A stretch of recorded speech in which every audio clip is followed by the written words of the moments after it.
Hiyo Kiturukana. Wewe kumbuka kuna siku fulani na mama nilikuwa nimegonjeka ugonjwa, nilikuwa nimeshikwa na wadudu kwa mwili, alafu nikawa na vidonda.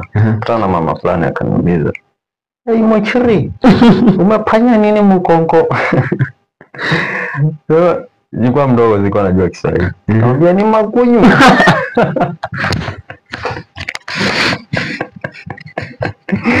Ni makunyu. Sasa Makunyu maana yake ni wadudu, makunyu, igunyu.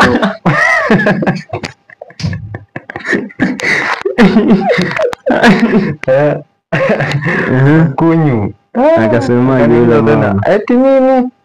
Ni makunyu. Mama pia alifurahia. Hiyo Kiturukana. Wewe kumbuka kuna siku fulani na mama nilikuwa nimegonjeka ugonjwa, nilikuwa nimeshikwa na wadudu kwa mwili, alafu nikawa na vidonda. Kutana na mama fulani akaniuliza, "Hey Mochiri, umefanya nini mkongo?" Nilikuwa mdogo, nilikuwa najua Kiswahili. Naambia ni makunyu.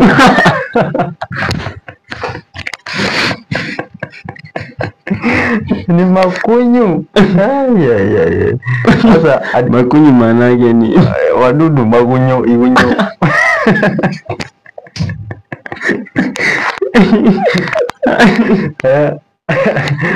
Kunyu.